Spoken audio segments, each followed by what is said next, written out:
안녕하세요. 아주 착하고 순한 효자, 효녀를 둔 애엄마입니다.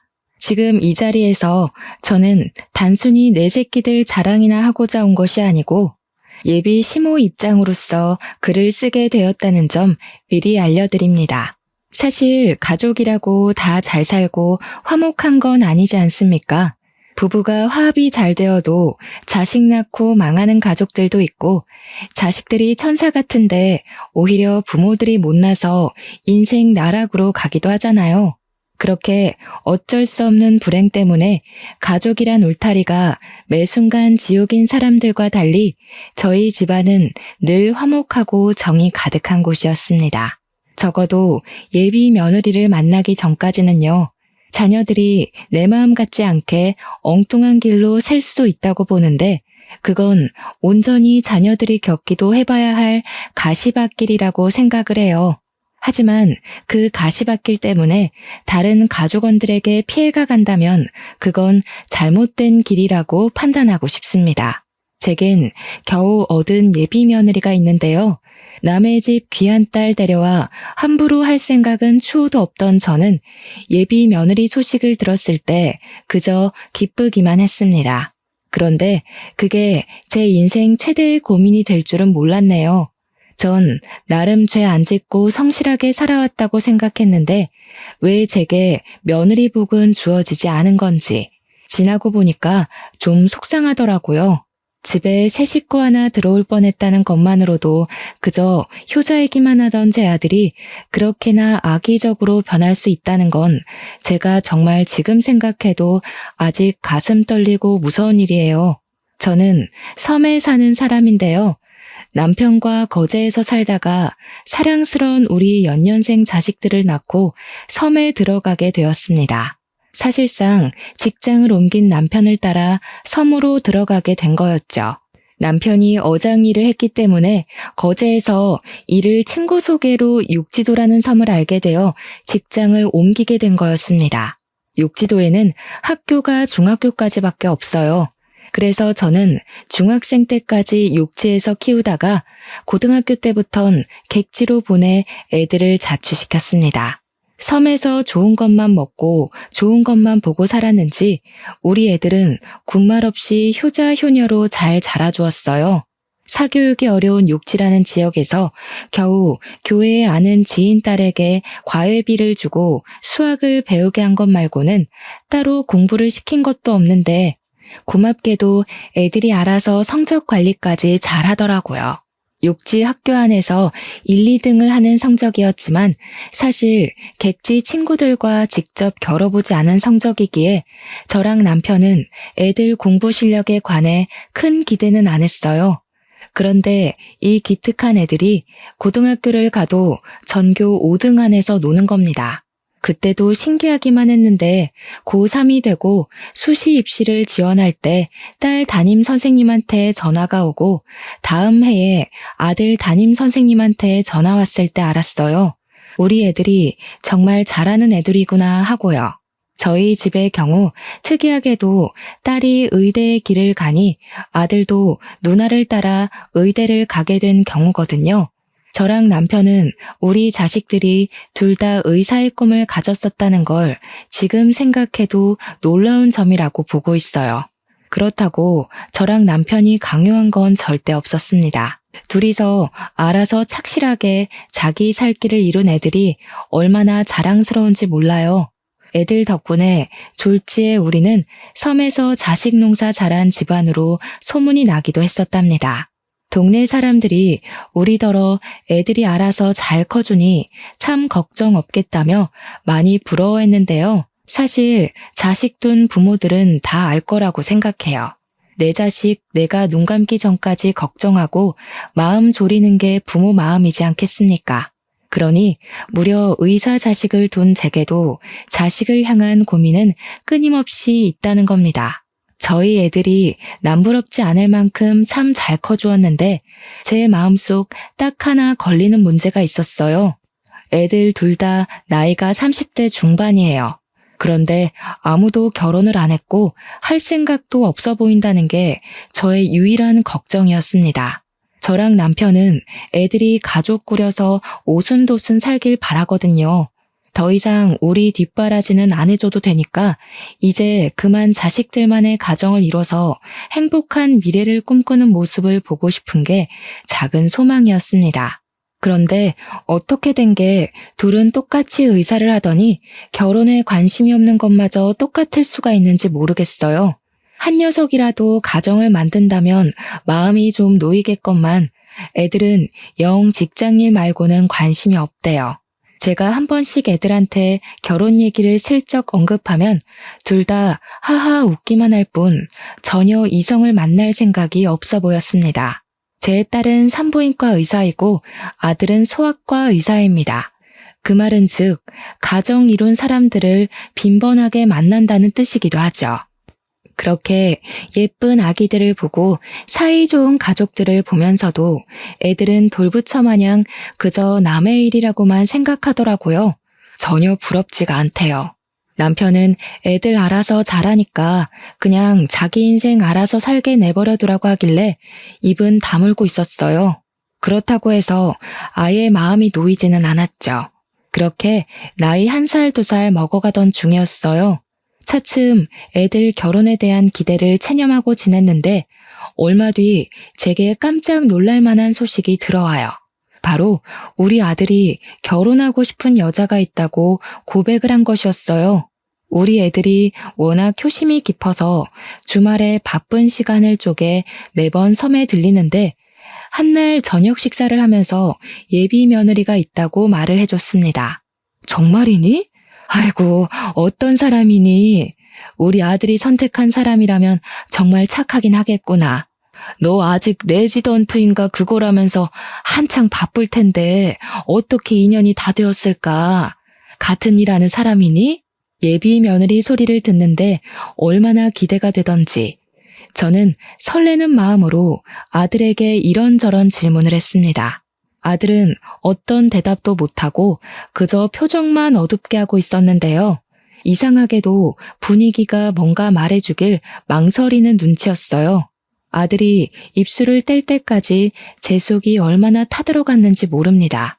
그리곤 조심스레 예비 며느리에 대해 말하는 아들의 발언에 저는 타들어간 심장을 움켜쥘 수밖에 없었어요. 1분 전까지만 해도 기뻐서 들떴던 제 기분은 금세 바닥을 치고 죽어버렸습니다. 그건 제 딸도 마찬가지였나 봅니다. 딸도 아들의 고백이 황당했는지 참지 못하고 먼저 소리를 빽 질렀어요. 미쳤냐? 미혼모? 야, 네가 뭐가 아쉬워서 애 딸린 여자를 만나? 세상에 많고 많은 여자들이 미혼인데 왜 하필 그런 여자를 만났어? 네가 뭐 하나 하자 했기를 한번 갔다 오기래. 심지어 나이는 또 얼마나 어려워. 그런 식으로 얘기하지 말지. 산부인과 의사라는 사람이 그러고 싶어? 쓸데없는 이유로 신우질 할 생각만 해봐. 나 그런 거 가만 안 놔둬. 아무리 누나라고 해도 내 와이프 될 사람이 먼저야. 듣자 하니 아들은 다름 아닌 애가 하나 있는 아가씨를 좋아하고 있었습니다. 아들 행동을 보면 이미 아들과 예비 며느리는 마음이 깊어진 사이처럼 보였어요. 딸의 만류에 아들이 처음 보여주는 모습으로 화를 내는데 그날 아들이 다른 사람인 줄 알았습니다. 남편은 착잡한 마음을 애써 감추면서 그저 아들의 입장을 이해하려 했지만 저랑 딸은 단번에 인정하기가 어려워서 절대 아들 결혼 허락 못한다고 주장을 했어요. 내가 분명 말했다. 그 결혼 절대 안 돼. 너 그 결혼하는 순간 인생 쪽나. 네가 의사 준비한다고 얼마나 개고생을 했냐? 아니면 너 개인 병원 차릴 때까지 좀 더 기간을 두고 만나보다가 결정하던지 뭐하러 급하게 진행해? 그래, 네 누나 말이 맞다. 왜 하필 그런 어려운 길을 가려고 해? 결혼도 이 사람 저 사람 몇 번 겪어보고 잘 맞는 사람이랑 해야지. 이건 너무 섣부르다 아들아. 아이씨, 왜 엄마랑 누나가 난리야. 언제는 나더러 결혼 좀 하라며. 그래서 하겠다고.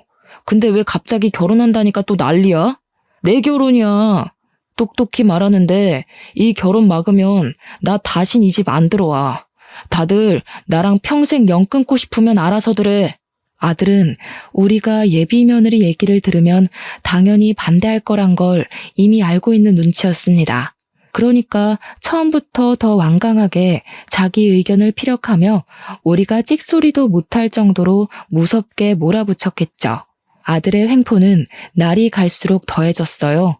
저랑 남편이 예비 며느리에 대해 슬쩍 한 소리 얹기만 하려고 해도 이빨을 드러내며 패륜적인 행동을 서슴지 않았습니다. 아들이 솔직히 때리지만 않았지 사실상 눈빛으로 저랑 남편의 목을 조른 거나 마찬가지인 태도를 보였어요. 속상했습니다.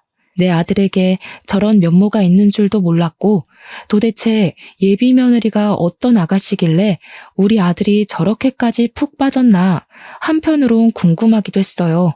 그래서 한날 정말 용기 내어 아들에게 전화를 걸었습니다.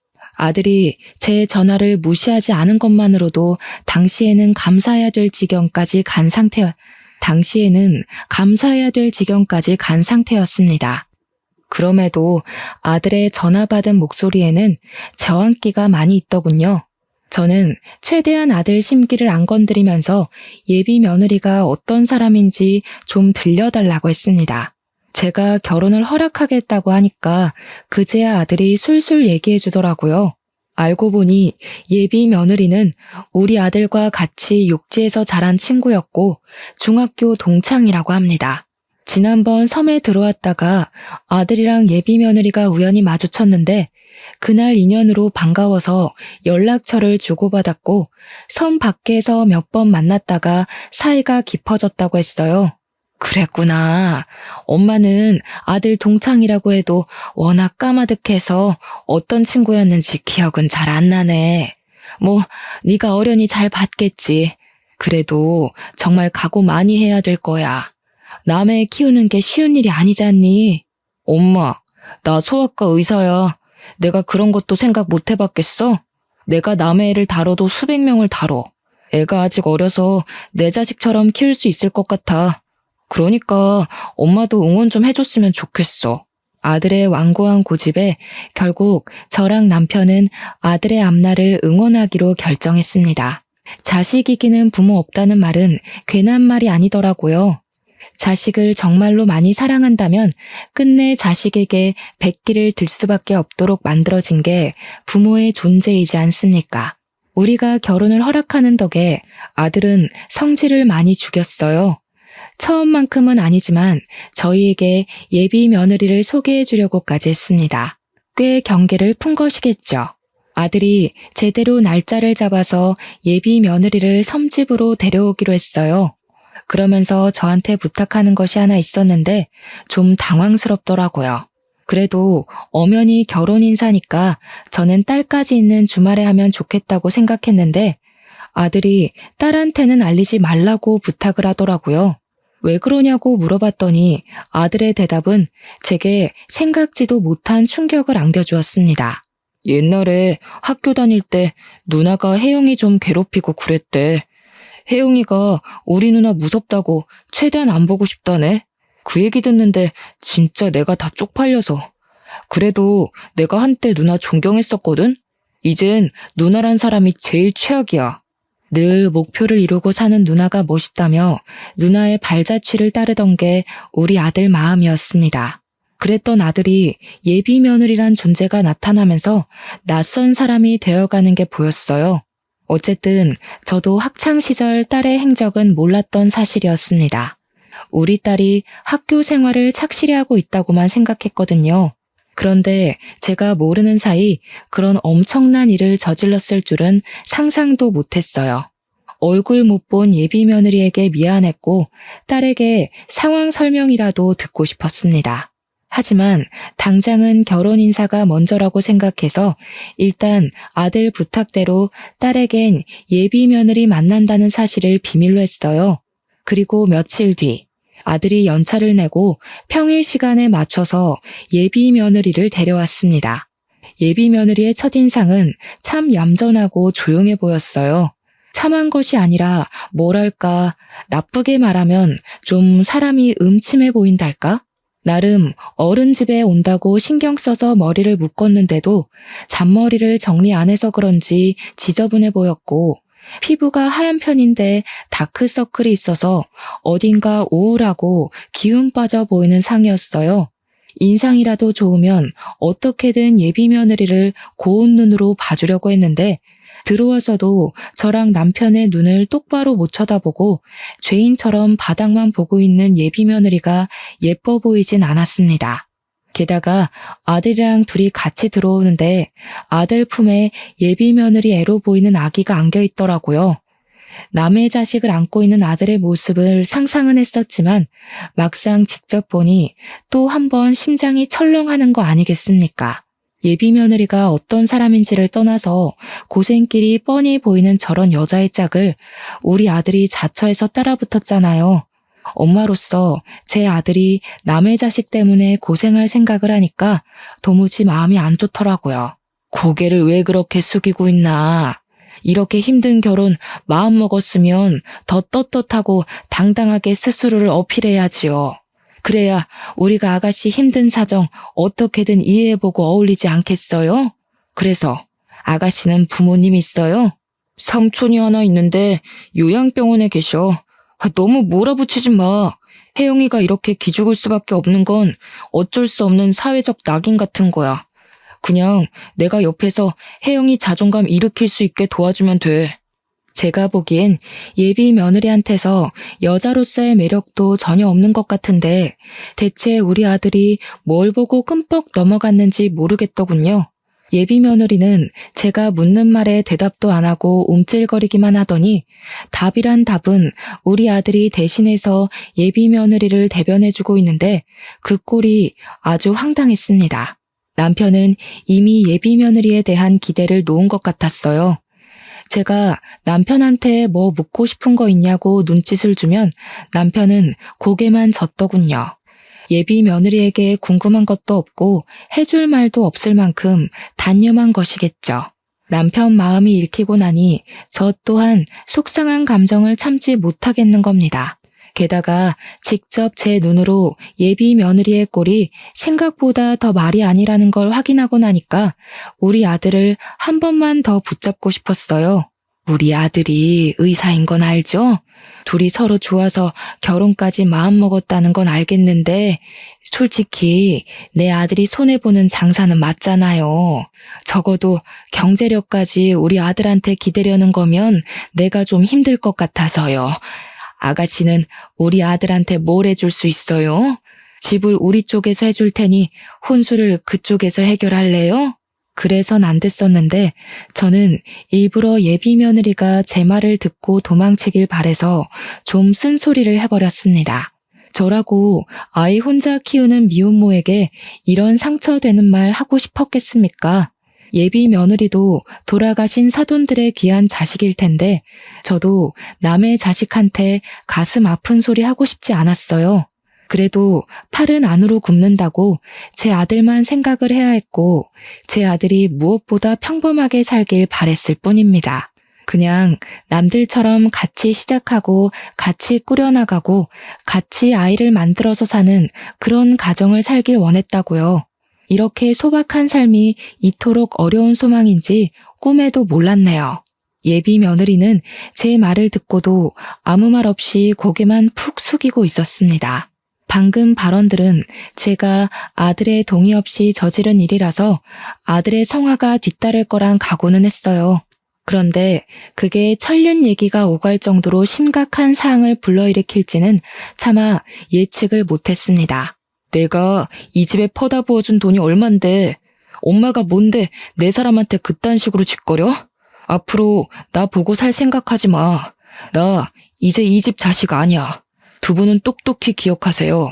천륜이 끊어진 건 명백히 두 분 탓이니까 평생 기억하고 괴로워했으면 싶네요. 아들은 그대로 예비 며느리를 데리고서 밖으로 나갔습니다. 제가 아들을 급하게 따라 나섰다가 아들이 밀치는 바람에 그대로 바닥에 주저앉아 버렸어요.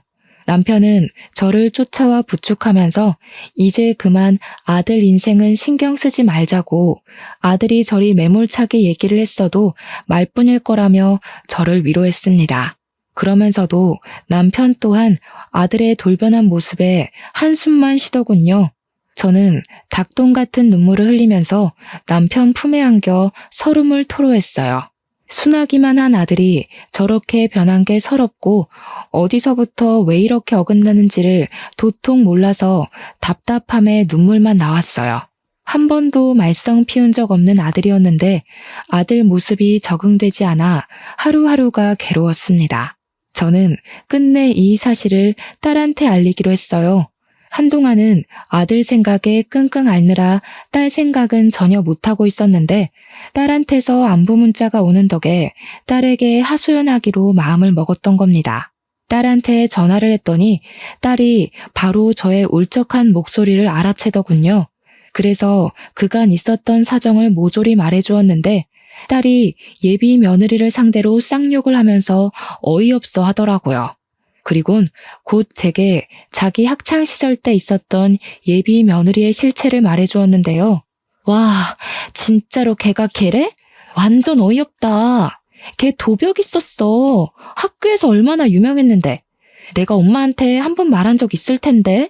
걔가 여자애들 생리대며 화장품이며 얼마나 훔쳐갔는지 알아? 여선생님 안경까지 훔쳐서는 그 선생님 바로 다음 해에 나가버렸잖아. 그년 설마 내 동생이 의사인 거 알고 일부러 들러붙은 거 아니야? 딸의 말을 듣고 좀 놀랐습니다.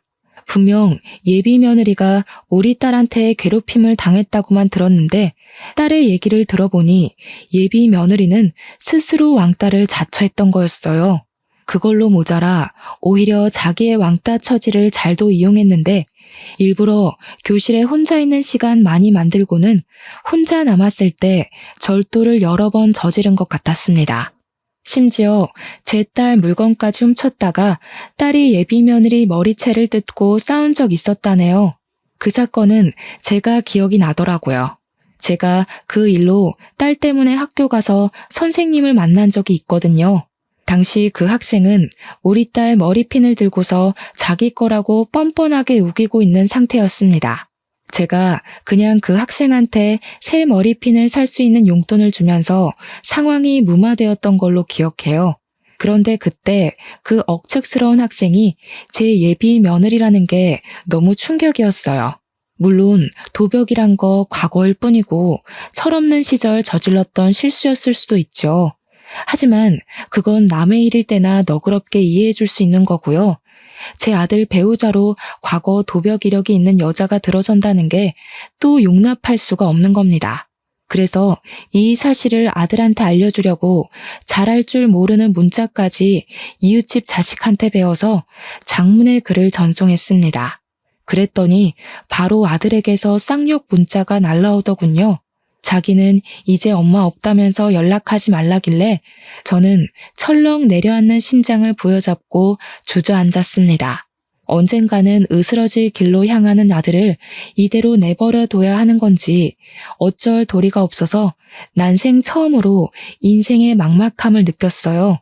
남편은 여전히 어쩔 수 없는 일이라고 아들도 직접 지옥을 겪고 혼쭐 나봐야 된다며 내버려 두자고 했는데도 이게 아빠 마음과 엄마 마음은 또 다르거든요.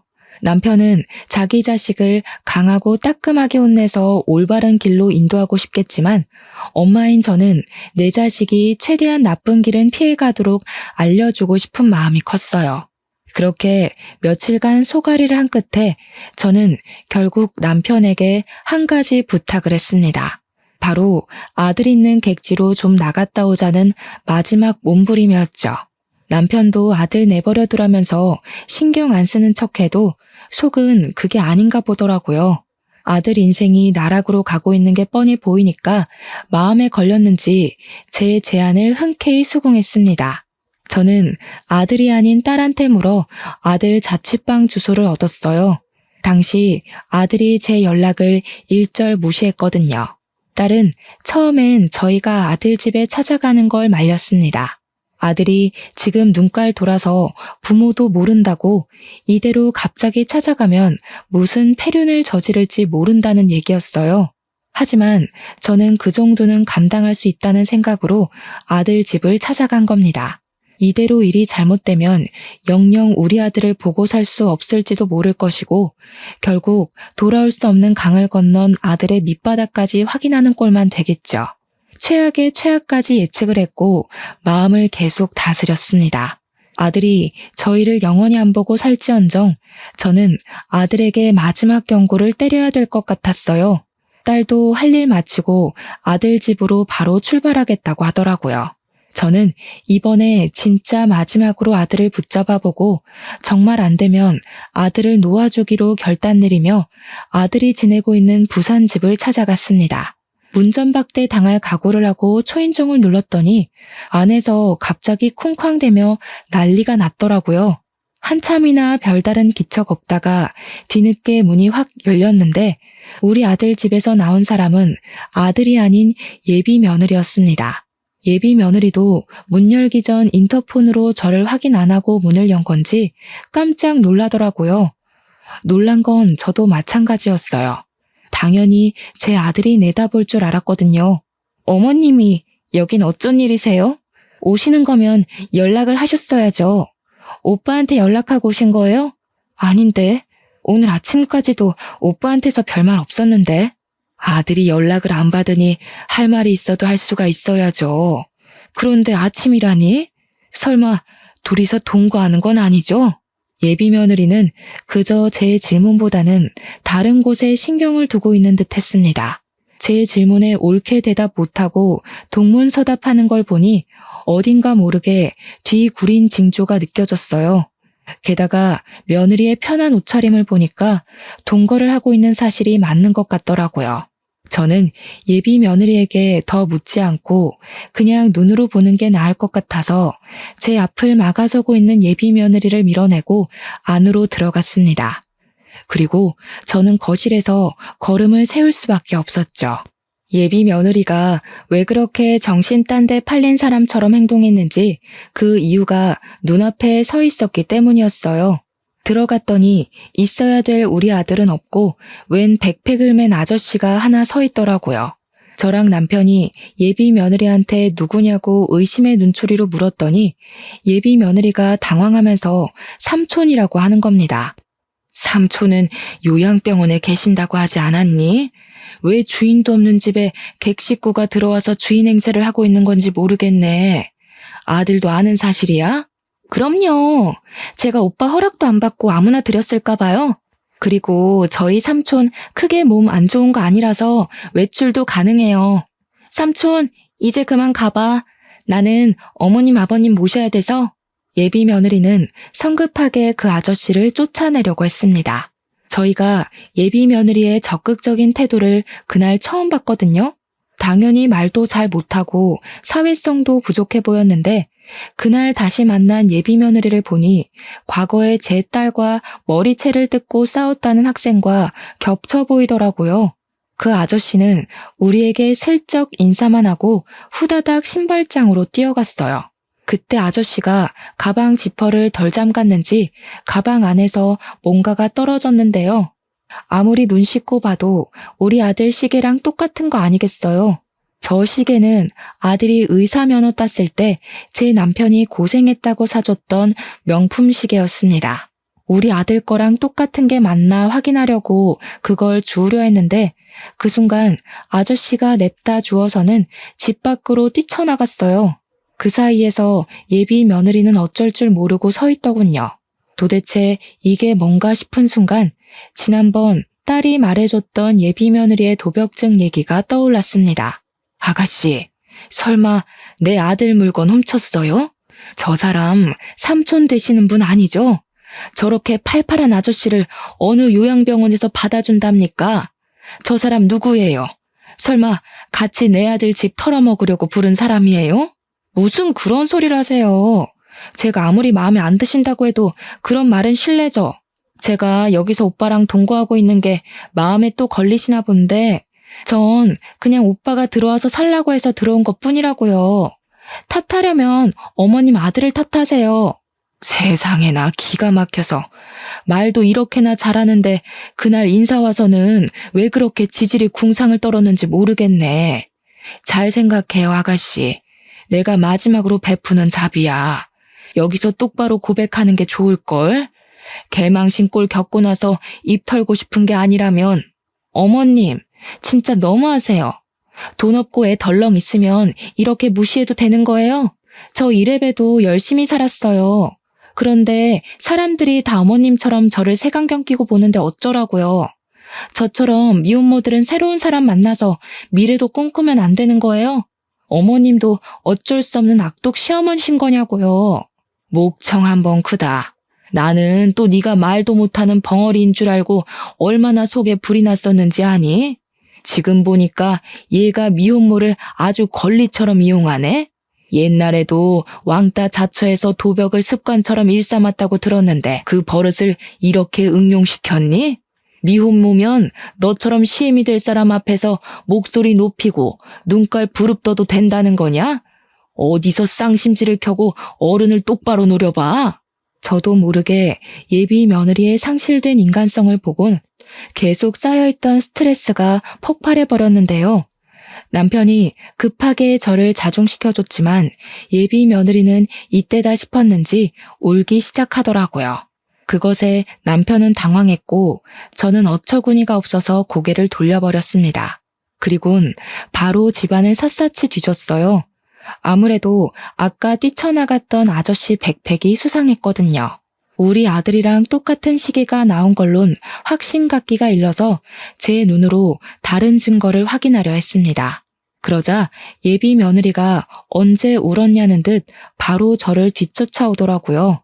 제가 아들 방에 들어가려니까 제 팔을 억세게 잡아당기면서 그 앞을 막는 거 아니겠습니까? 훔친 거 아니라고요. 아까 그 시계 때문에 이래요? 그 시계가 세상에 하나밖에 없는 것도 아니잖아요. 저희 삼촌도 그런 시계 있다고요. 별 가짜는 걸로 오빠랑 저 떼어놓을 생각 마세요. 저 절대 오빠 옆에서 안 떨어질 거예요. 볼수록 가관이구나. 그래, 네가 이렇게 나와준다면 나야 고맙지. 그렇게 떳떳하고 결백하면 뭐가 두려워서 내 앞을 막고 있는 거니? 이참에 내가 네 앞에 고개 숙이고 사과하도록 만들어봐. 저는 남편에게 예비 며느리를 붙잡고 있어주길 부탁하고서 아들 방문을 열고 들어갔습니다. 겨우 2발 내디뎠는데 저는 바로 제자리에 설 수밖에 없었습니다. 방이 아주 아수라장이 되어 있더라고요. 그 난리통 속에 아기가 혼자 침대 위에 덩그러니 누워 있었고 아기 주변으로는 제 아들 것으로 보이는 옷가지랑 액세서리에 속옷까지 널브러져 있었어요. 마치 다 펼쳐놓고 골라서 빼놓은 것처럼 헤집어져 있기도 했습니다. 오빠 방 정리 중이었다고요. 저 원래 방 청소 이런 식으로 해요. 그렇게 못 믿겠으면 오빠한테 전화해서 확인해보라고 하든지요. 누가 뭐랬니? 그래, 너 말 잘했다. 이참에 아들까지 불러서 삼자대면 하자꾸나. 수상한 게 한둘이 아닌데 내가 네 말을 어떻게 믿겠어? 저는 바로 아들한테 문자로 호출을 했습니다.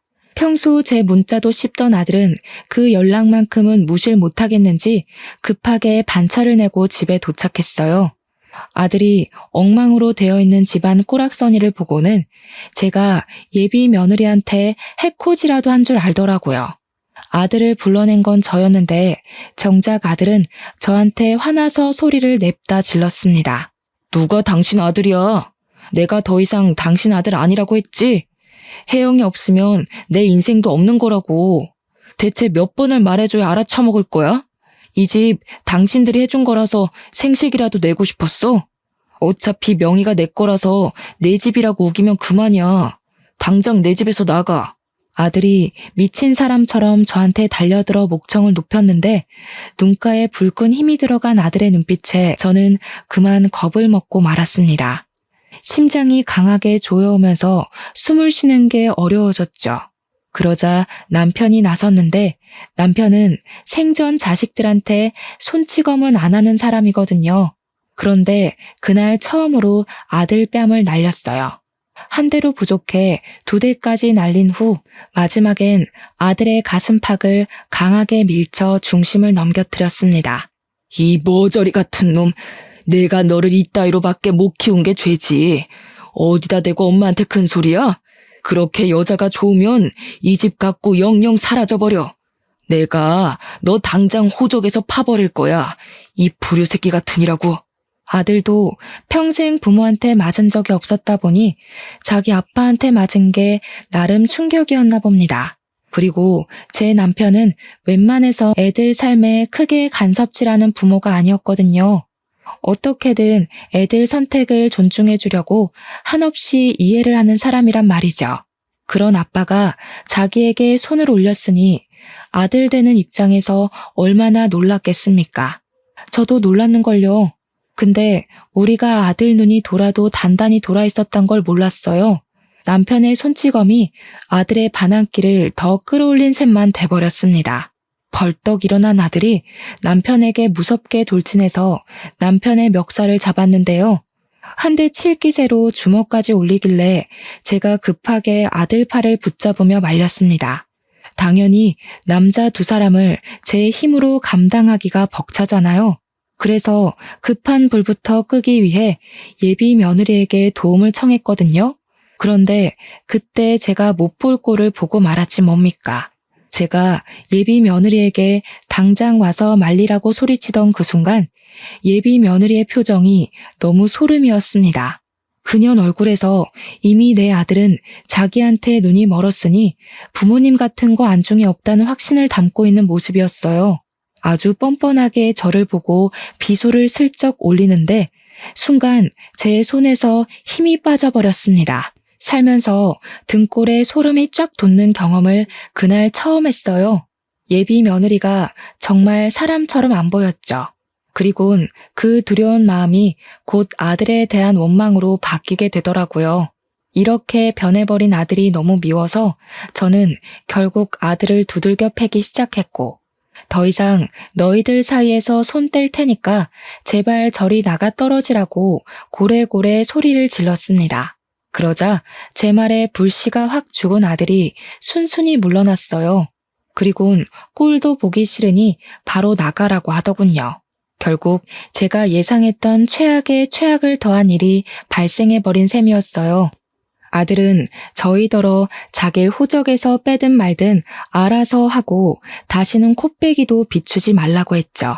너무 속상했지만 우선 그날은 아들과의 대화는 틀렸다고 봤습니다. 그래서 남편을 데리고 나가려는데 그와 동시에 딸이 집에 들이닥쳤어요.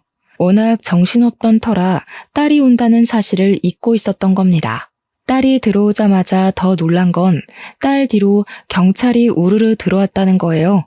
딸이 예비 며느리에게 삿대질을 하자 경찰들이 예비 며느리를 붙잡았고 집주인인 아들에겐 참고인 조사를 위해 같이 가야 된다고 안내를 했죠. 그때 딸은 가만히 있지를 않고 이 도둑년 새끼야 하면서 예비 며느리한테 달려들어서는 가방에 넣어온 5kg짜리 소금을 꺼내 예비 며느리 머리통에 좌르륵 부었습니다.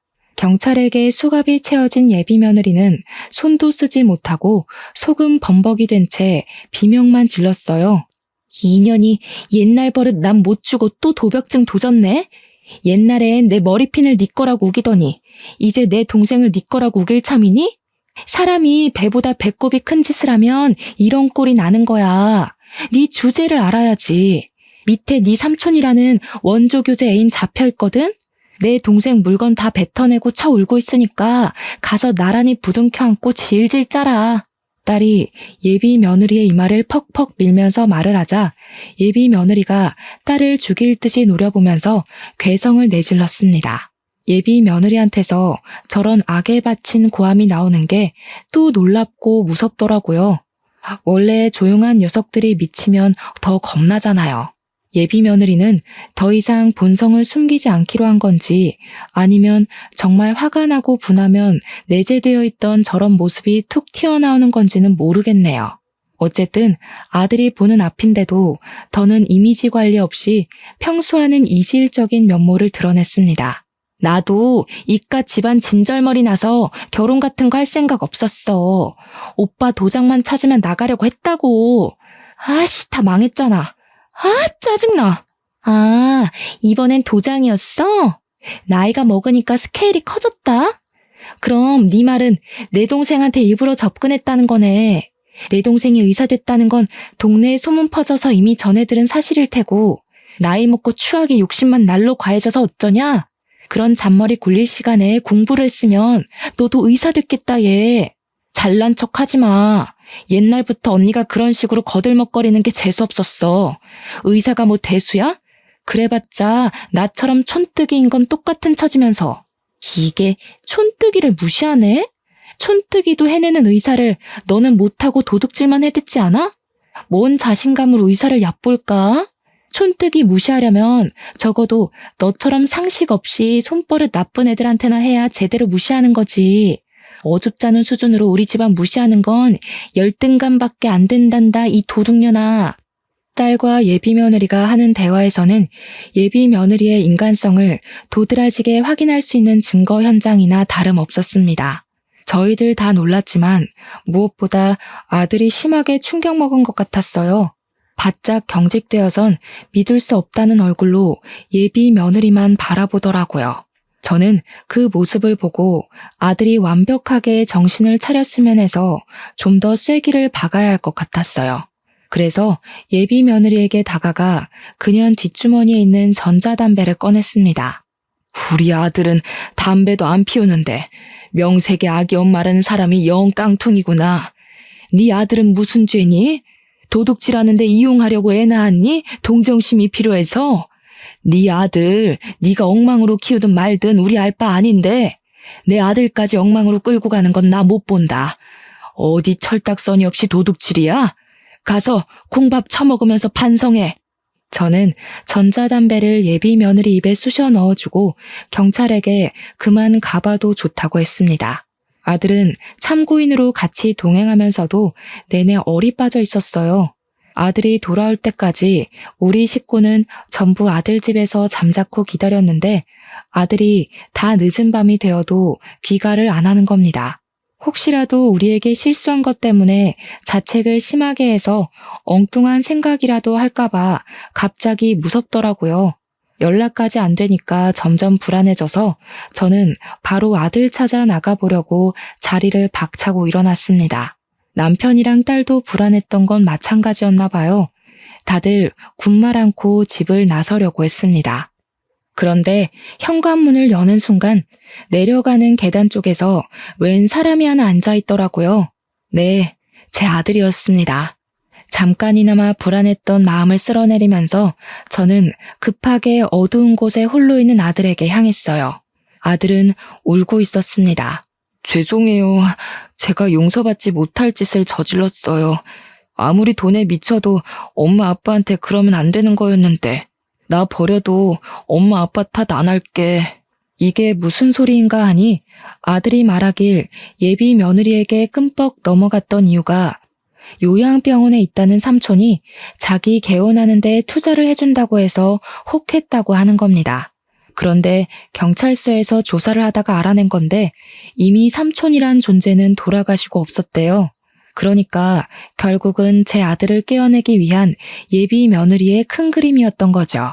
예비 며느리는 함께했던 원조교제 아저씨랑 나란히 절도죄 형량을 받고 구속 처리가 되었습니다. 모든 게 처리된 이후 아들은 우리에게 진심으로 사죄하고 고개를 숙였어요.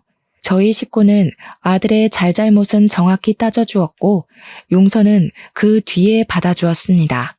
앞으로 미안한 만큼 가족한테 잘하면 되는 거라고 버리네 마네 소리 같은 건 하지 말라고 말이죠. 그날 이후 아들에게선 큰 변화가 찾아왔어요. 가족에게 둘도 없는 효자 아들로 돌아와 준 건 다행이었지만 아들이 여자를 무서워하게 된 겁니다. 예비 며느리의 일을 평생 반성하면서 비혼주의를 선언해버리고 말았어요. 저희는 그저 아들에게 앞으로 결혼할 배우자에 대해 조심하라고 했지 결혼하지 말라는 게 아니었거든요. 아무래도 아들에겐 이번 일이 꽤나 큰 트라우마로 남을 것 같습니다. 아들이 아무 생각 없이 일만 하고 싶다네요. 세월이 우리 아들의 마음을 치료해 줄 거라고 믿는 것밖엔 따로 수쓸 방법은 없을 것 같아요. 정말 별난 예비 며느리 한번 겪고 나니까 괜히 저도 애들한테 결혼을 부추긴 행동을 조금 자중하게 되었어요. 사실 결혼이 인생의 전부가 아닌데 제가 너무 결혼에 큰 의의를 두고 있었던 듯 싶습니다. 결혼은 해도 되고 말면 말고의 풍습뿐이잖아요. 앞으로는 우리 가족끼리 있을 수 있는 이 귀한 시간에 감사하면서 하루하루를 의미 있게 보내려 합니다. 제가 바라는 건 자녀들이 저의 곁을 결혼해서 떠나는 게 아니라 저의 곁에서 즐거운 웃음 많이 보여주며 시간을 보내는 것이란 걸 이제야 깨달았네요. 새 식구도 좋지만 다들 저와 다르게 본래 내 혈육을 아끼고 존중하는 분들이 되셨으면 해요. 제 사연은 여기까지입니다. 긴 글 들어주셔서 너무 감사드려요. 항상 행복한 날 되셔요.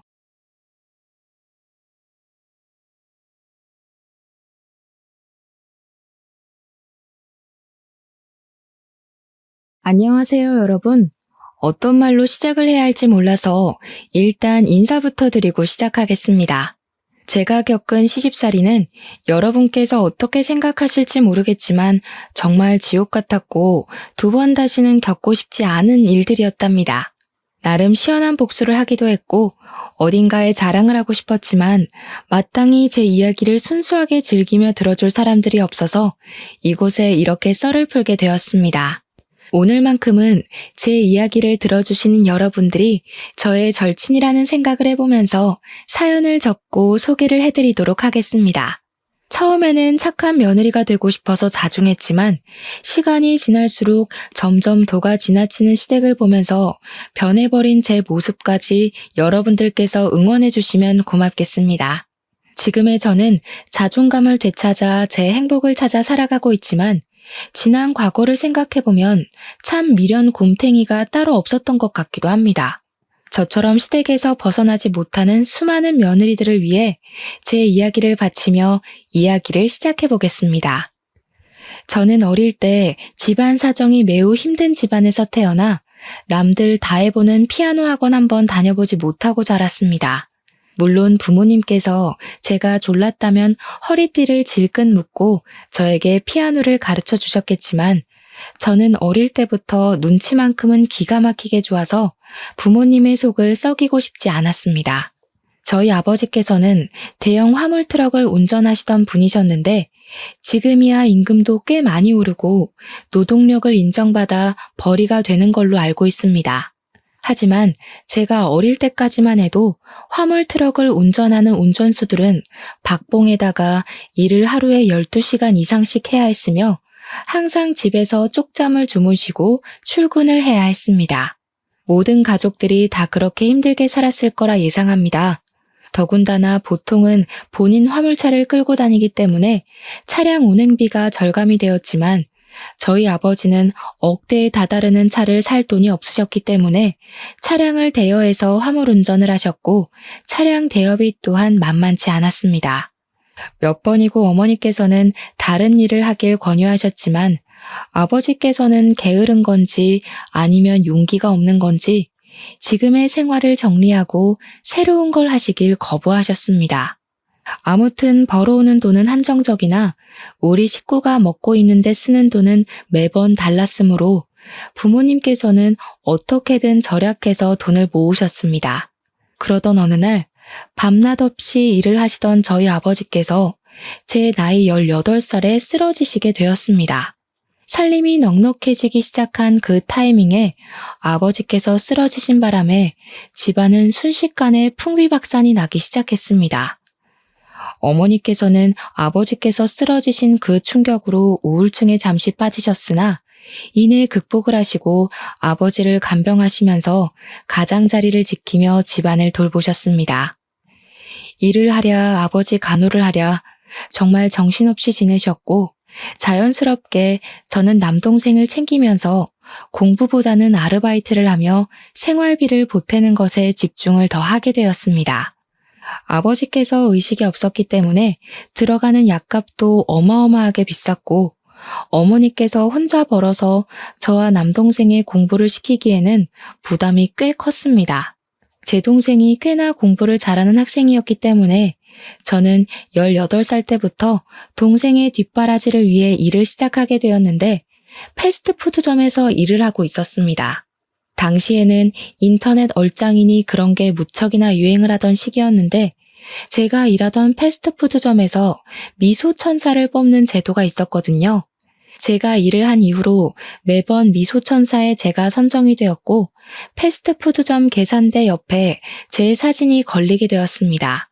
제 입으로 말을 하기 부끄럽긴 하지만 그 당시에 제가 인기가 무척이나 많았고 키도 168cm로 꽤 컸으며 마르고 예쁜 얼굴에 속해 있었습니다.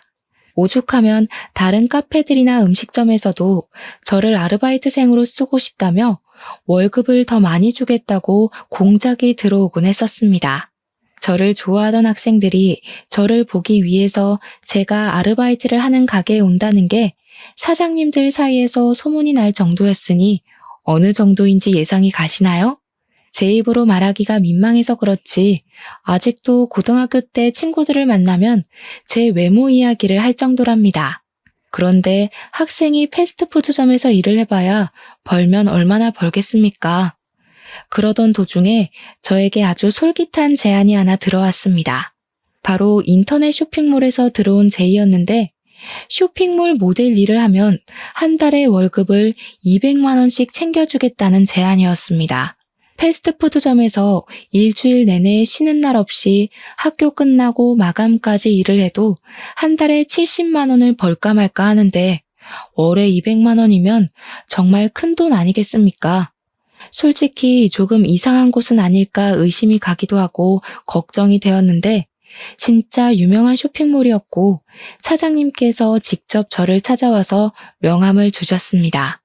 그 사장님 또한 인터넷에 검색을 하면 심심찮게 등장하시는 유명한 분이셨기 때문에 저도 안심을 하고 쇼핑몰 모델 일을 시작했습니다. 만만하게 생각했는데 쇼핑몰 모델 일은 예상보다 훨씬 더 힘든 일이었습니다. 쉬지 않고 포즈를 바꾸는 것은 물론이고 화장이랑 머리도 매번 손을 봐야 했거든요. 옷도 한두 벌만 입는 것이 아니라 한 번 촬영에 나가면 여러 벌을 갈아입고 사진을 찍어야 해서 정말 조금의 오버를 보태서 50벌씩은 넘게 입어보는 것 같았습니다. 몇 시간씩 조명을 맞으면서 높은 구두를 신고 포즈를 신경 써서 표정까지 완벽하게 사진을 찍는다는 건 쉬운 일이 아니었습니다. 야외에서 촬영이 이루어지기라도 하면 정신없이 움직여야 하고 옷을 갈아입을 공간이 없어서 불편하고 고생이 엄청났습니다. 연예인들은 어떻게 이런 일을 매일같이 수십 번씩 하는지 대단하다는 생각이 들 정도였습니다. 저는 18살 때부터 일을 시작해서 그런 건지 생각보다 주위 사람들의 도움도 많이 받게 되었고 다른 모델 언니들도 저를 귀여워해 주셨습니다. 덕분에 빠르게 쇼핑몰 일에 적응을 할 수 있었고 제 나이 23살이 되었을 때엔 젖살도 빠지고 미모에도 물이 올라서 쇼핑몰계에서는 꽤 유명한 모델이 되었습니다.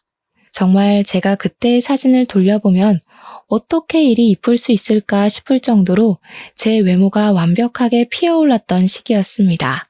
그때 당시에 저를 추종하던 팬들도 생겼는데 쇼핑몰 사무실로 저에게 선물을 보내주는 사람들도 있었고요. 저를 찾아와 주시는 분들도 있었습니다. 길에 가다가 마주치면 커피라도 한 잔 사주시려고 하시고 팬이라고 편지도 주시고 정말 연예인 못지않은 인기를 누렸습니다. 대학을 가지 않고 바로 일에 뛰어들기를 잘했다고 생각할 정도로 저는 과분한 사랑을 받았고 제 팬들이 늘어날수록 저의 월급도 늘어나게 되었습니다. 저로 인해서 판매되는 옷들의 양이 늘어나니까 사장님께서 신이 난다고 상여금식으로 인센티브를 더 얹어주셨거든요. 저는 그 뒤로도 쭉 쇼핑몰 모델로서 일을 하면서 돈을 벌었고 어머니께서 일을 하지 않아도 아버지의 간병에만 집중해도 돈이 부족하지 않을 만큼 벌어왔습니다. 동생의 대학 등록금도 무리 없이 지불할 수 있었고 물론 저 개인적인 사치를 할 수는 없었지만 쇼핑몰 물건을 아주 저렴하게 구매가 가능했기 때문에 아쉽진 않았습니다. 그렇게 몇 년을 더 고생한 결과 26살까지도 열심히 쇼핑몰 모델로서의 유명세를 유지하고 있었는데 중간중간에 얼굴에 주사도 맞고 하면서 미모를 유지하고 있었습니다. 그 당시에 잡지 같은 데에 촬영 제의가 들어오기도 해서 미용실에 가면 있는 여성 잡지들 한편에 제 사진이 실리기도 하는 영광을 맛보았죠. 연예인을 하자고 소속사에서 콘택트가 오기도 했었는데 촬영을 몇 년간 해보니 연예인은 도무지 업으로 삼진 못하겠더라고요. 제가 26살이 된 그때 사장님께서 저에게 한 남자를 소개해 주었는데 그게 바로 제 남편이었습니다. 남편은 저를 예전부터 사진으로만 보다가 실제로 보니까 연예인을 보는 기분이라면서 저를 만나는 게 소원이었다고 띄워주곤 했습니다. 사장님 지인이라 처음에는 어색하게 대하긴 했지만 계속해서 보다 보니 주접을 떠는 모습까지도 부담스럽지 않게 위트 있고 재미가 있더라고요. 원래 같이 있을 때 재미있는 남자가 자꾸 보고 싶은 남자고 궁금해지는 남자 아니겠습니까? 저는 자연스럽게 남편에게 스며들게 되었습니다. 남편은 내노라 하는 4년제 대학을 졸업을 하고 전공을 살려서 대기업에서 일을 하고 있다고 소개를 받았습니다. 저는 보통 그런 사람들은 공부만 진창한 느낌이라 뭐랄까 정말 재미도 없고 분위기 어색하게 만드는 재주가 있을 거라고 예상을 했거든요. 하지만 제 남편은 저를 편안하게 만들어주고 무엇보다 분위기를 띄우는데 상당한 재주가 있었던 사람이라 모든 사람들과 잘 어울리는 외향적인 성격을 가지고 있었습니다. 처음에 사장님께서 공돌이라고 했기 때문에 아예 관심조차 가지지 않으려고 했었는데 반전인 매력이 있었던 것이죠. 외향적인 성격으로 저에게 계속해서 들이대는 남편을 저는 결국 받아주게 되었고 저희는 연애라는 것을 하기 시작했습니다. 그동안은 제가 사는 게 바빠서 연애를 할 생각도 하지 못했었는데 어느 정도 삶의 여유가 생기기 시작하니까 저도 사랑이라는 것을 해보고 싶다는 생각을 가지게 되었습니다. 처음 데이트는 어색함 수성이었지만 두 번째, 세 번째 만남이 지속될수록 우리 남편이 정말 진국인 사람이구나, 너무 사랑스럽다 하는 생각을 하게 되었습니다. 그렇게 2년이라는 시간 동안 연애를 했고 제 나이 28살이 되던 해에 남편에게 프로포즈를 받게 되었습니다. 그 당시에 저는 이미 나이가 꽤 있었기에 쇼핑몰 모델로서 일을 하기엔 어려움이 있어서 후배들을 양성하는 취지로 일을 하고 있었습니다. 촬영장을 따라다니면서 포즈에 대한 조언도 해주고요. 전체적인 스타일을 잡아주는 일도 겸하고 있었습니다. 아주 가끔 가다가 저에게 어울리는 옷이 있을 때만 촬영에 나가고 있었기 때문에 제 인생의 전환점이 필요한 시기라고 느끼고 있었습니다. 저희 어머니께서도 이만하면 열심히 살았다면서 제가 돈을 벌어서 동생 대학을 졸업시키고 뒷바라지를 쭉 해오고 있었기 때문에 앞으로는 제가 하고 싶은 걸 하면서 살라고 하셨습니다. 그래서 저는 남편의 프로포즈를 받아들여 결혼을 하기로 결심하게 됐고 군대를 다녀오고 대학까지 졸업을 한 남동생이 앞으로 어머니를 잘 챙기길 바라면서 결혼을 했습니다. 그때까지도 저희 아버지는 10년이라는 세월을 누워서 의식도 없이 버텨내고 계신 중이었습니다. 하루하루 말라가고 몸에 욕창이 생기는 아버지를 보면서 가슴 아파하며 지냈지만 결혼은 또 다른 문제였기 때문에 열심히 진행을 했습니다. 아버지 없는 상견례 자리가 조금 마음이 욱신거렸고 버진로드를 아버지의 손을 잡고 건널 수 없음이 슬펐지만 저는 결혼을 하고 신혼생활을 즐기고 있었습니다. 하지만 하늘도 무심하시지 결혼한 지 4개월밖에 되지 않은 시점에 아버지께서 돌연 세상을 떠나시고 말았습니다. 어머니께서는 아버지께서 제가 결혼을 할 때까지 버틴 것 같다고 너무 슬퍼하지 말라 하셨지만 그게 어찌 마음대로 되겠습니까? 평생을 고생만 하다 돌아가신 우리 아버지가 안쓰러워 어쩔 줄 모르고 내내 울었습니다. 우리 남편은 인사 한번 제대로 드리지 못한 아버지의 장례식을 내내 지켜주고 정말 많이 저를 위로해 주었습니다. 회사 일로도 힘들고 벅찼을 텐데 단 1분도 쉬지 않고 제 옆을 지켜주며 제가 외로움을, 슬픔을 느끼지 않게 하려고 노력해주는 남편에게 너무나도 고마웠습니다. 이 고마운 감정을 정말 어떻게 표현을 해야 할지 모를 정도로 말입니다. 저는 더욱 남편을 의지하고 사랑하게 되었습니다. 장례식이 다 끝나고 저는 시부모님께 와주셔서 감사하다고 인사를 드리러 시댁에 방문을 하게 되었는데 그때 예상치 못하게 처음으로 혼이 나게 되었습니다. 그때부터 제가 상상도 하지 못한 시집살이가 시작되었던 것이었습니다. 시모는 저에게 우리 아들이 외벌이로 일을 하느라 힘이 들어 죽겠는데 장례식장까지 지키고 있어야지만 속이 시원했냐고 하시더라고요. 내가 우리 아들 보고 얼마나 가슴이 아팠는지. 부조만 하고 가려고 들렀다가 아들 고생하고 있는 거 보니까 마음이 다 짠하더라. 얼마나 피곤하겠니? 일주일 내내 출근하고. 아휴, 그게 무슨 소리야 엄마. 내가 당연히 장인어른 장례식을 지켜야지. 그럼 누가 지켜? 얘가? 내가 지금 내 며느리한테 잔소리하는데 네가 왜 끼어드니? 가만히 있어. 무슨 모델이랍시고 설치던 것도 마음에 안 들어 죽겠는데 남편한테 힘들지 않냐고 집에 가서 쉬라는 소리도 안 하고 말이야. 손님 맞이까지 시키는 게 말이 되니? 우리 아들이 왜 육개장을 날라야 하는데? 시모가 너무 매섭게 저에게 화를 내면서 이야기를 하니까 저도 너무 당황스러웠습니다. 거기다가 그때는 제가 결혼한 지 4개월밖에 되지 않았던 시점이었을 때라 아무것도 모르고 시모의 말에 놀라서 죄송하다고 사과를 드릴 수밖에 없었습니다. 죄송합니다, 죄송합니다 하다 보니까 시모 눈에 제가 만만하게 보인 건지 시모가 화만 내면 제가 자동으로 고개를 숙이니 만만한 애구나 싶었던 겁니다. 그 뒤로부터 저에게 아버지가 돌아가신 것을 핑계 삼아서 시부모를 더 잘 모시면서 지내라고 하더라고요.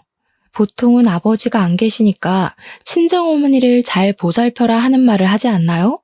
저희 시부모님은 본인들을 더 챙기라고 하셨습니다. 저에게 번듯한 대학을 졸업한 남동생이 있지 않냐고, 원래 부모는 남자 쪽이 챙기는 거라면서 저한테는 본인들을 챙기라고 하더라고요. 듣다 못한 남편이 제 편을 들어주면서 잔소리 좀 그만하라고, 장모님도 잘 챙길 거고 효도도 알아서 할 테니까 그만하라고 중재를 해주었습니다. 남편이 나서자 시모는 더욱 뾰족한 말투로 저에게 잔소리를 하셨죠. 본인 아들을 어떻게 휘어잡은 거냐면서요. 그날 집으로 돌아오면서 남편은 저에게 연신 미안하다는 말을 뱉었습니다. 자기가 부족해서 그런 소리를 듣게 했다면서 앞으로는 이런 일이 벌어나지 않도록 잘 막아주겠다고 약속을 꼭꼭 걸더라고요. 사실 시댁에서 남편이 중재를 해주었다는 것만으로도 고맙고 든든했는데 앞으로는 더 잘해주겠다고 하니까 저도 믿게 되더라고요. 더군다나 진심으로 이야기를 해주니 시댁에서 혼나서 우울했던 기분들이 전부 사르르 녹는 것 같았습니다. 든든한 제 편이 존재한다는 게 참으로 좋더라고요. 남편은 제 남동생이 일을 시작해서 저희 어머니를 부양하고 있는 걸 보고 사회초년생이 무슨 돈이 넘쳐서 오롯이 부담을 하겠냐고 하더라고요. 저도 남편에게 그럴 필요 없다고 결혼 전에 모아두었던 돈을 남편과 상의 후에 친정에 다 드리고 왔었는데 그 이야기를 했습니다. 그래도 결혼 전에 모은 돈이 꽤 있어서 당장 부족하진 않을 거라고 걱정하지 말라고 했더니 남편은 그건 또 도리가 아닌 것 같다고 했습니다. 우리 형편이 지금 넉넉하기 때문에 용돈 드리는 부분을 걱정하지 않아도 될 것 같다고 남편이 꼭 우리 어머니께 용돈을 드리고 싶다고 하는 겁니다. 그러면서 매달 50만 원씩 드리겠다고. 우리 남편이 대기업에 다니고 있어서 연봉이 꽤 높았거든요. 시댁에도 50만 원, 친정에도 50만 원을 드리겠다고 하니 저야 뭐 고마웠죠.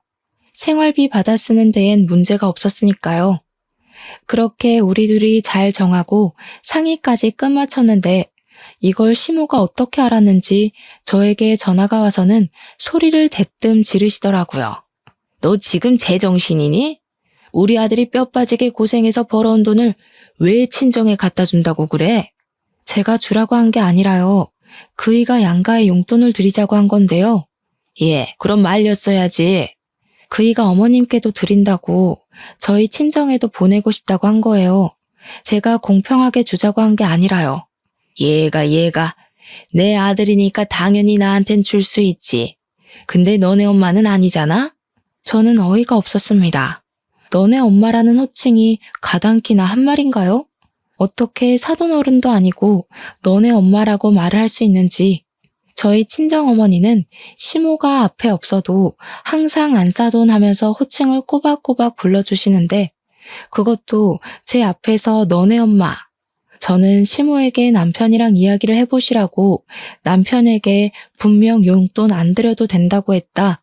근데 남편이 계속해서 우겨서 주겠다고 한 건 다 했습니다. 뭐 시모가 물어보는 것도 아니고 시작부터 제정신이냐고 대뜸 소리를 지른 마당에 저라고 시모 눈치 보면서 살갑게 이야기를 해야 할 필요를 못 느끼겠더라고요. 게다가 시모가 바락바락 저러니까 우리 어머니께 드리는 용돈을 끊으면 안 되겠구나 하는 생각도 들었습니다.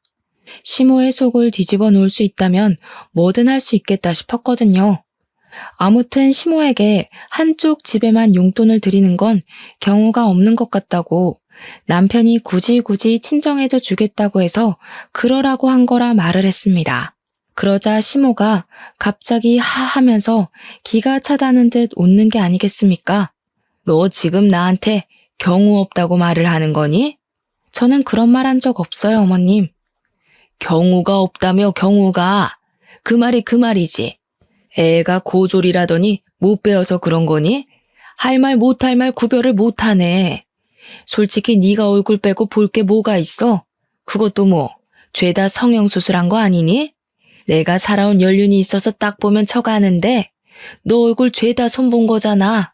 그러면서 제 외모에 대한 공격을 시작하는데 저 정말 맹세코 얼굴에 주사는 몇 번 맞아본 적 있어도 수술은 해본 적이 없었거든요. 굳이 이 얼굴로도 충분히 잘 먹고 잘 사는데 제가 그 큰 돈을 주고 성형을 할 필요를 못 느낀 탓이 컸습니다. 그런데 시모의 성형 공격이 더 어이가 없었던 이유는 시모야말로 어디서 이상하게 성형수술을 받은 탓이 얼굴이 완전히 무너져 내려 있었거든요. 코는 이미 수축이 와서 들창코가 되어 있었고 얼굴 주름이 하나 없이 팽팽한데 목주름은 쭈글쭈글했고요.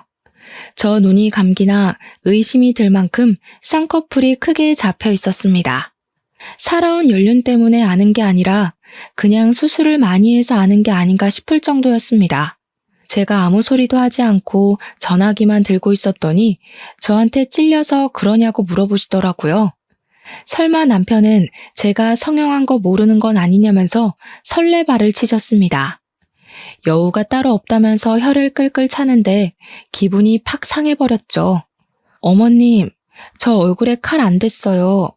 가끔 보톡스 같은 건 맞아봤어도 얼굴에 어머님처럼 실리콘은 안 넣었습니다. 뭐가 어째? 야, 너 지금 뭐라고 그랬어? 어머님, 제가 나중에 좋은 병원 하나 소개해드릴까요? 그 병원이 제 수술로 진짜 유명한 병원인데 들창코도 고쳐주고 안 감기는 눈도 고쳐준대요. 어머님께서 거기 방문하셔서 재건 수술 받으시는 게 좋을 것 같아요. 그러고 전화를 끊어버렸습니다. 가슴이 벌렁벌렁 하는데 속은 엄청나게 시원하더라고요. 그래도 말을 뱉어놓고 찔리긴 했죠. 시모가 어떤 식으로 받아칠지 몰랐으니까요. 남편이 퇴근하고 오자마자 이야기를 전달해주니 깔깔 소리가 나게 웃는 게 아니겠습니까? 와, 그거 우리 엄마 콤플렉스인데. 우리 엄마 코 수술이 잘못돼가지고 들창코가 된 거거든. 무슨 실리콘이 어떻게 됐다나 뭐라나. 그러면서 저에게 너무 신경 쓰지 말라고 자기가 잘 막아주겠다고 이야기를 해주어서 일단 한시름 놓게 되었습니다. 아니나 다를까 며칠 뒤에 시댁에서 주말에 밥을 먹자며 부르시길래 어떤 말을 하실까 싶어 잔뜩 긴장을 하고 시댁에 방문하게 되었습니다. 시모가 저를 보자마자 아주 잘 걸렸다는 얼굴로 내 아들 앞에서도 한번 말해봐라 하시더라고요.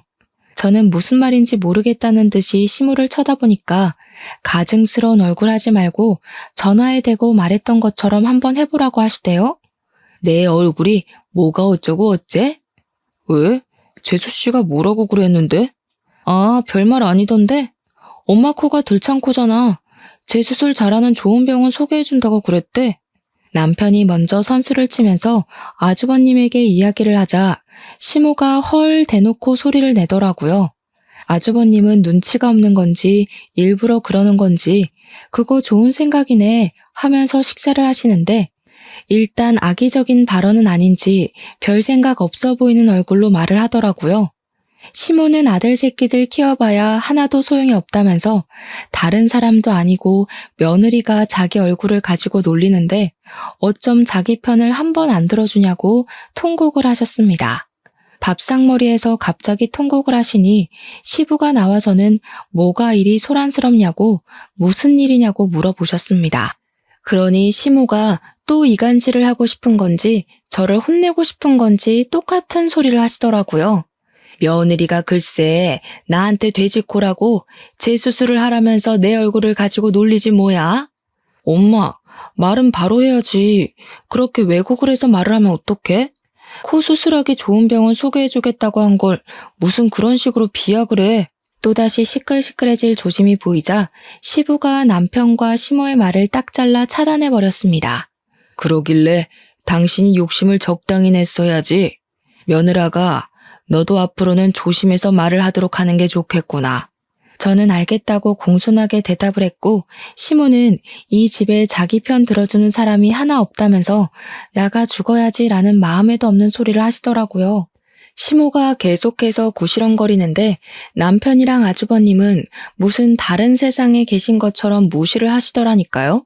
그런데 오히려 그런 태도가 시모를 더욱 건드리는 스위치를 누르는 행동이었던 것입니다.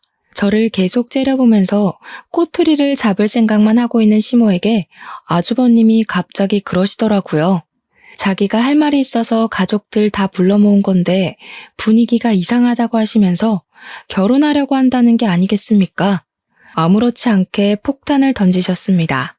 시부모님이 놀래서 아주버님께 결혼이라고 했냐고 비혼주의자니 뭐니 하면서 가슴 선득하게 만들더니 진짜 결혼할 거냐고 어떤 아가씨냐고 캐물으셨습니다. 아주버님이 회계사로 일을 하고 계셨었는데 결혼하고 싶은 여자가 같은 회계사 사무실에 다니고 있는 여자라면서 간단하게 설명을 하시더라고요. 시모의 얼굴이 눈에 띄게 밝아지더니 입이 찢어질 것처럼 쫙 늘어나는 겁니다. 아이고, 우리 첫째 아들이 비혼이니 뭐니 결혼 안 하겠다고 해서 내가 얼마나 걱정을 했는데 너무 잘 됐다. 너무 잘 됐어. 거기다가 큰 며느리까지 회계사라고? 대학은 어디 나왔다니? 누구처럼 고졸이 아니라 어찌나 다행인지 모르겠다 정말. 사람이 참 치사하게 이런 걸로 나누면 안 되는 건 알지만 학벌을 무시할 수가 없더라. 기본 교양 차이가 워낙 나니까. 그 말을 하면서 저를 확 째려보시는데 도대체 제가 뭘 그리 잘못했다고 저러시는지 이해가 되지 않았습니다. 오죽하면 저희 남편이 화가 나서 학벌이 뭐가 중요하냐고 여기가 회사도 아니고 그런 거 따지지 말라고 했습니다. 그러니 시모가 학벌이 중요하지 안 중요하냐고 구시렁거리더라고요. 학벌이 왜 회사에서만 중요하니? 솔직히 너 서울대 나온 사람이랑 고졸인 사람이랑 같은 급이라고 생각하니? 월급부터가 차이 나기 시작해서 사람들의 인식 또한 차이가 나는 거란다. 누구는 좋은 대학 나와서 회계사라고 하는데 누구는 집에서 살림이나 제대로 하는지 몰라. 나도 말이야 이런 식으로 치사하게 차별하고 싶지 않거든. 근데 둘째 며느리랑 나랑 안 맞는 거 보면 딱 그 이유밖에 없는 거지. 학벌. 학벌에서부터 수준 차이가 난다 이 말이야. 나중에 남편에게 들은 이야기인데 시모가 뒤늦게 대학을 나와서 엄청나게 대학 부심이 있다고 하더라고요. 저도 그 말에 지금이라도 공부해서 대학을 갈까 싶은 마음이 들기도 했지만 저는 원래 공부에 그다지 소질이 없었기 때문에 해봐야 안 될 것 같아서 포기를 했습니다. 그렇게 몇 주의 시간이 더 지나고 시모가 신이 나서 주말에 시댁에 오라고 이야기를 하는데 평소에 시모가 저를 그렇게 신나서 부르는 일이 없어서 왜 그런가 했습니다. 무슨 일 있으시냐고 기분이 좋아 보이신다고 넌지시 한마디 건넸더니 제 형님 될 사람이 올 거라고 하더라고요. 아주버님이 진짜로 결혼하시는구나 싶었습니다. 저한테 일찍 와서 장도 보고 음식도 좀 하자고 하시길래 알겠다고 했습니다. 이런 거라도 제깍제깍 해야 점수를 딸 수 있으니까요. 주말에 일찍 가서 시모 따라서 장을 보는데 남편이 심심하다고 장 보는 길을 따라 나섰습니다. 그러니 시모가 불편한 기색을 팍팍 내보이면서 이런 자리까지 남편을 꼭 불러서 대동해야겠냐고 내가 너 잡아먹니? 하면서 핀잔을 주시더라고요. 남편이 태연하게 무거운 거 들어주려고 따라가는 거라고 장 많이 볼 거라며 하면서 쓱 대꾸하니까 시모가 예전에는 그런 짓 안 하더니 변했다고 하시더라고요. 그러면서 속상하다 속상해 하시는데 제가 양파, 고구마, 재료들을 고를 때마다 이건 못생겼다, 이건 여기에 상처가 났다 하면서 트집을 잡으셨습니다. 이거나 저거나 다 똑같이 생겼는데 남편 때문인지 그냥 제가 마음에 들지 않아서인지 계속 트집을 잡으셨어요. 시댁에 와서 음식을 할 때에도 칼질을 똑바로 못한다고 어슷썰기를 해라, 채를 썰어라 계속 혼내기만 하셨고요. 형님이 되실 분이 시간 맞춰서 도착을 하시고 다 같이 이야기를 나누면서 식사를 하기 시작했습니다. 형님이 되실 분은 저를 아주 살뜰하게 챙겨주셨었는데 아무래도 동서지간이니 잘 지내면 좋겠다고 생각을 하셨었나 봐요. 그 모습을 보면서 시모는 역시 대학을 잘 나와서 그런 건지 애가 싹싹하다고 칭찬을 하시더라고요. 좋은 대학 나와서 회계사로 일을 하고 있다고 하더니 남을 배려할 줄도 알고 이게 바로 노블레스 오블리주인 거지. 둘째 너는 이런 말 뜻은 아니? 제가 아무리 대학을 나오지 않았다고 해서 상식도 모르는 바보 멍청이는 아닌데 저를 막 무시하더라고요. 그래서 어머님께 그냥 제가 고졸이지만 바보는 아니라고 대놓고 말을 했습니다. 시모가 그 말에 갑자기 대학 안 나온 게 뭐가 자랑이라고 그렇게 큰 소리로 말하냐면서 부끄러운 것도 모른다고 하시더라고요. 순식간에 분위기가 쎄하게 바뀌고 형님이 그 순간 제 편을 들더라고요. 그건 어줍잖은 대학을 나온 애들이나 그렇지. 명문대 나온 애들은 안 그래. 순간 그 둘의 대화를 듣는데 속이 역하면서 체한 기분이 들었다고나 할까요? 토끼가 확 올라와서 화장실에 뛰어들어가 구역질을 시작했습니다. 그랬더니 시모가 뒤에서 적어보라면서 기본 교양이 없으니 이런 자리에서 구역질을 한다고 혀를 끌끌 차는 겁니다. 그런데 형님이 저를 빤히 보더니 혹시 임신한 거 아니냐고 물어보더라고요. 순간 시댁의 분위기가 180도 변했습니다. 곰곰이 생각을 해보니까 생리를 안 한 지 좀 됐더라고요. 제가 놀래서 벙찌고 있으니 시부가 얼른 간이검사 그거 해보라고 닥달을 하셨습니다. 남편이 문연 약국을 찾아서 임신 테스트기를 사왔고 저는 온 가족이 지켜보고 있는 데서 테스트기를 꺼냈는데 두 줄이 딱 떠 있는 겁니다. 너무나도 선명한 두 줄에 온 가족이 깜짝 놀랐습니다. 남편은 저를 얼싸안고 시부도 당장 병원부터 가보라고 난리에 형님과 아주버님도 축하한다고 해주셨습니다. 결혼한 부부 사이에 당연한 일을 가지고 너네 결혼한 지도 벌써 얼마나 지났냐? 유난 떨지 마라. 어머님 기쁘지 않으세요? 그냥 축하해 주세요. 다들 시모만 멀뚱히 보고 있으니 어쩔 수 없다는 식으로 시모가 저에게 임신한 거 축하한다고 하시더라고요. 다음 날 바로 병원에 찾아가니까 임신이 맞다면서 거기다가 쌍둥이를 임신했다고 심장 소리를 들려주시는 게 아니겠습니까? 남편이 같이 병원에 찾아갔는데 심장 소리 듣고 막 울더라고요. 결혼한 지 1년 만에 생긴 아이였으니 너무 신이 났고 양가에서는 어쨌든 임신을 축하해 주셨기에 태교에만 집중하기로 마음을 먹었습니다. 임신 기간 내내 남편의 극진한 대접을 받으면서 바람 불면 날아갈까, 비 오면 젖을까, 금이야 오기야 남편의 품에 감싸 안겨 지냈습니다. 그 사이에 아주버님은 형님과 결혼을 하셨고, 시모는 저에게 잔소리를 하고 싶어 하셨지만, 시부가 임신한 며느리 건드리지 말라고 눈치를 주셔서 꾹꾹 참으시더라고요. 물론 가끔 한마디씩 던지긴 하셨죠. 하필 가져도 쌍둥이를 가져서 우리 아들 힘들게 하냐, 애는 여자가 봐야 하니까 아들에게 맡기지 말아라, 이런 것들이요.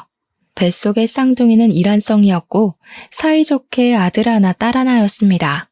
저는 배가 많이 부른 탓에 임신 9개월 차에 유도 분만을 시도했고 무사히 아들과 딸을 건강하게 출산하게 되었습니다. 그 뒤에 곧이어서 형님네도 임신 소식이 들려오며 겹경사가 집안에 일어나게 되었습니다. 그런데 제가 어릴 때부터 외모가 남달랐다고 하지 않았겠습니까? 우리 아들, 딸들이 정말 예뻐도 이렇게 예쁠 수 있나 싶게 예뻤습니다.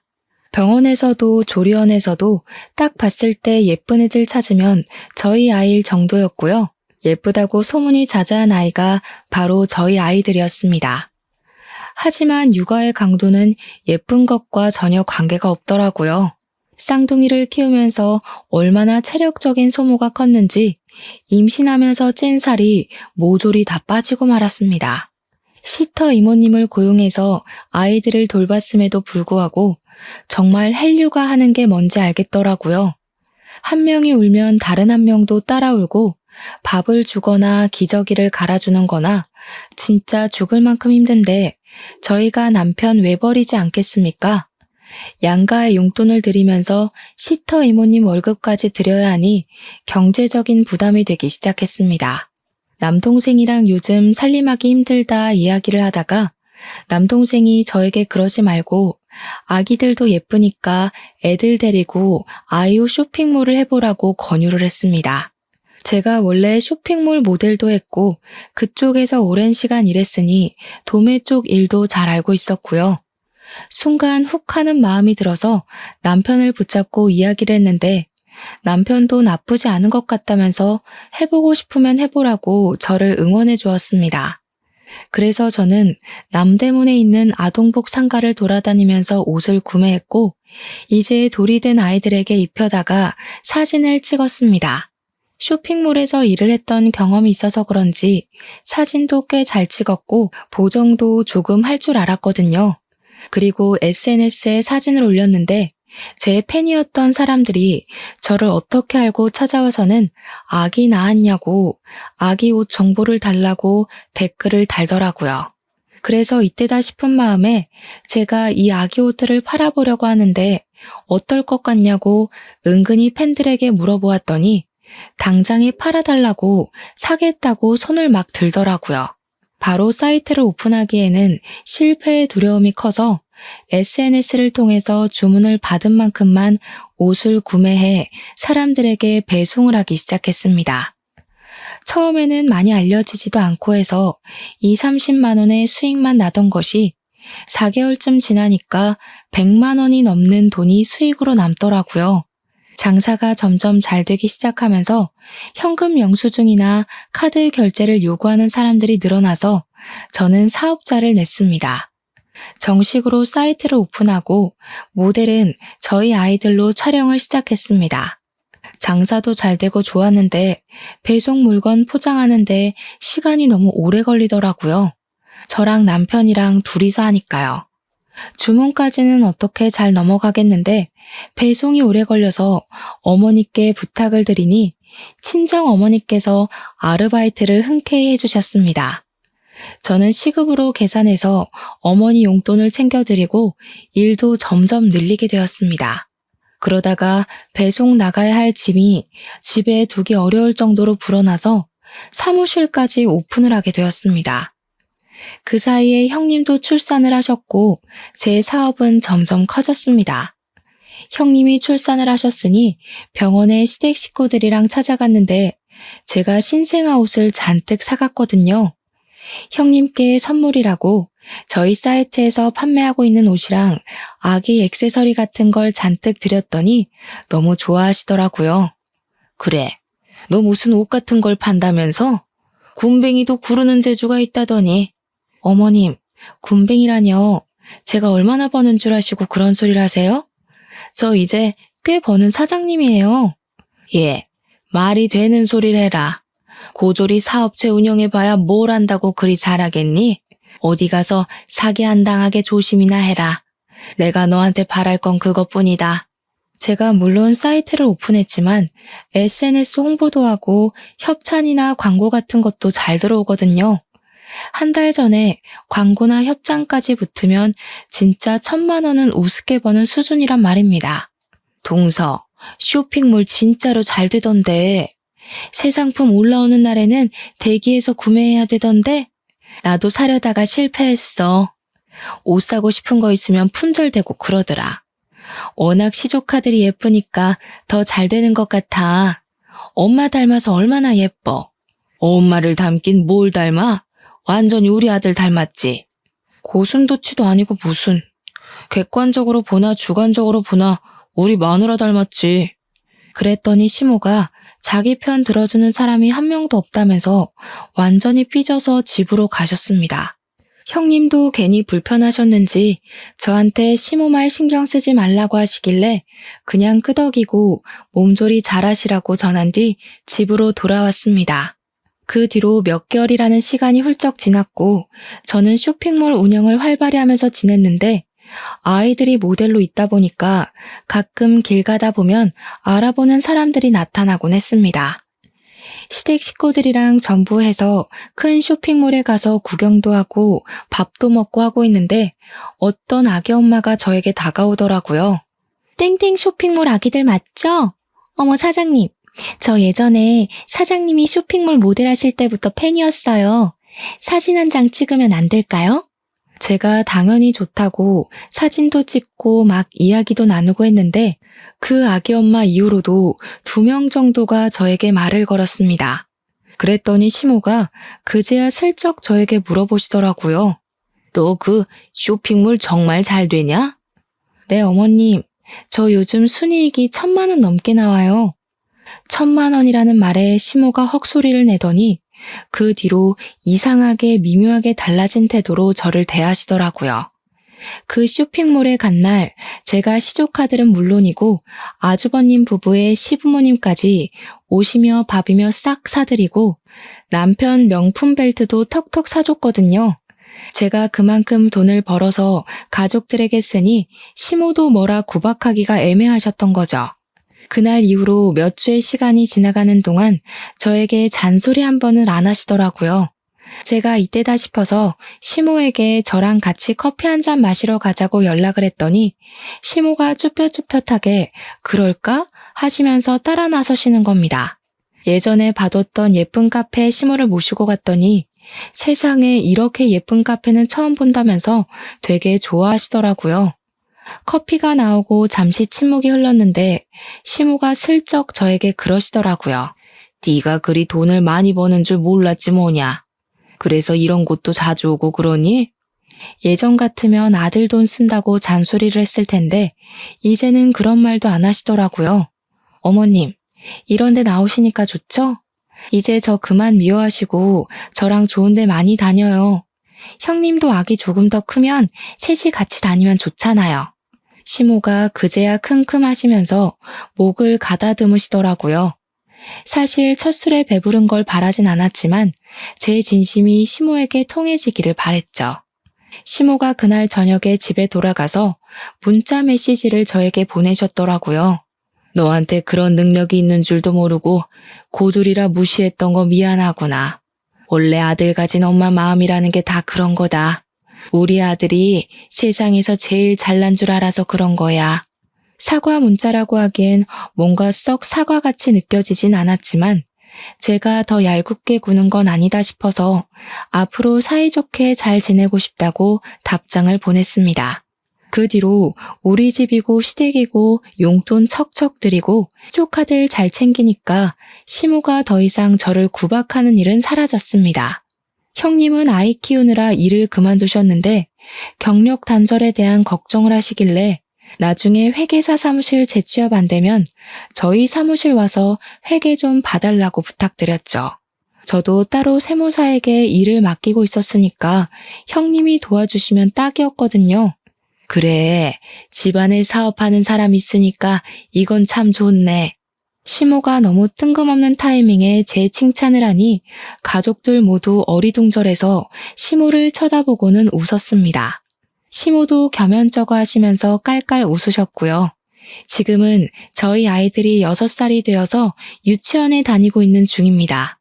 아직도 저는 쇼핑몰을 운영하고 있고 고정적인 매출로 안정적으로 운영 중입니다. 형님은 저희 쇼핑몰 세무일을 봐주시고 계시고 가끔은 시모가 제 배송 일을 도와주시기도 한답니다. 사이좋게 온 가족이 잘 지내고 있는 중이라 참으로 기쁩니다. 여러분들 가정에도 평화와 행복이 가득하길 바랍니다. 제 사연 들어주셔서 감사합니다.